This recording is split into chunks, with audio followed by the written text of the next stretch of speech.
हम खुद गलत थे ये कई बार हमको देर से समझ आता है। अगर हमारे पास समझ और ज्ञान ना हो तो सामने वाले की सही बात में भी खोट नजर आता है। अगर स्कूल या कॉलेज में बच्चों की दोस्ती खुद से ज़्यादा साधन संपन्न बच्चों से हो जाती है तो वो बच्चा अमीर बच्चों की हर आदत को अपनाकर अपने ही माता पिता के लिए सिरदर्द बन जाता है। वो अपनी हर जिद को पूरी करवाना चाहता है। उसके लिए क्या सही है और क्या गलत इसको समझना नहीं चाहता है।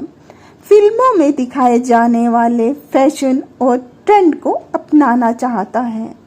बाकी बच्चों की तरह मूर्खतापूर्ण काम मैंने भी किए हैं।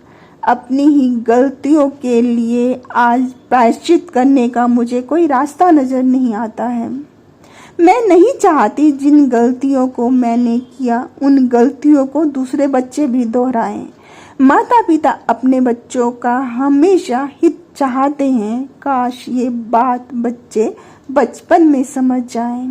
काश समाज के लोग हमारे अपनों के प्रति हमारे मन में जहर ना फैलाएं। क्या इतनी सारी बकबक सुनने के बाद हम तुमको अपने बचपन में सुनी हुई एक कहानी सुनाएं? एक बच्चे की अभी स्कूली शिक्षा भी पूरी नहीं हुई थी कि उसके सिर से पिता का साया उठ गया। कहने को तो उसके पिता जौहरी थे, लेकिन पिता के दुनिया से जाने के कुछ समय बाद ही परिवार आर्थिक संकट में आ गया। एक दिन बच्चे की मां ने अपना कीमती रत्न जड़ित हार बच्चे के हाथों में उसके चाचा के यहाँ भिजवाया ताकि उसको हार के बदले मुनासिब कीमत मिल जाए और घर का जेवर भी घर से बाहर ना जाए। अगर भविष्य में घर के हालात सुधर जाएं तो वो उस हार की करंट वैल्यू देकर उस हार को छुड़ा लाए।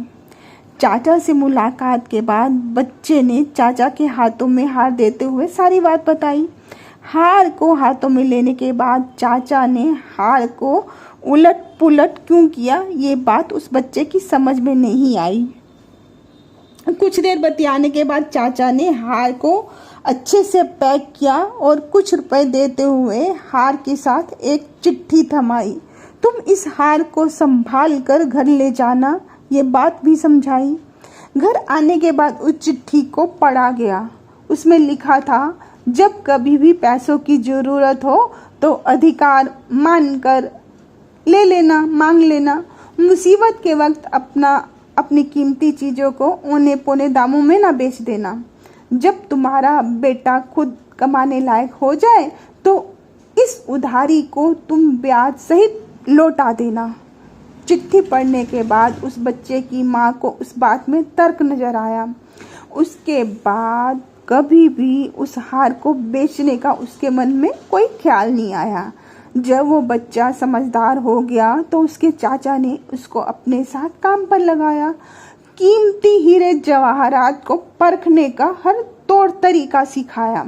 अपने काम में महारत हासिल करने के बाद एक दिन उस बच्चे को अपनी माँ के उस कीमती रत्न जड़ित हार को परखने का ख्याल आया। जब उसने हार को खुद परखा तो उसको अपनी आंखों पर यकीन नहीं हो पाया, क्योंकि वो रत्न जड़ित हार नकली था। उसके बाद उसने अपने चाचा से पूछा कि कुछ साल पहले हार आपके हाथों में आया था, हार में जड़ा रत्न नकली है, आपने तब क्यों नहीं बताया? तब उसके चाचा ने कहा, अगर मैं बता भी देता तो हासिल क्या हो जाता? तुम लोग यही कहते कि मैंने तुम्हारी मजबूरी का फायदा उठाया। आज तो तुमने खुद ही उस रत्न को नकली बताया।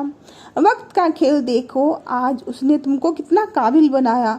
दुनिया का कोई भी रत्न तुम्हारी पारखी नजरों से बच नहीं पाया। कहानी सुनने के बाद तुमने इस कहानी से क्या सीखा, तुमने अब तक नहीं बताया। Thanks for listening.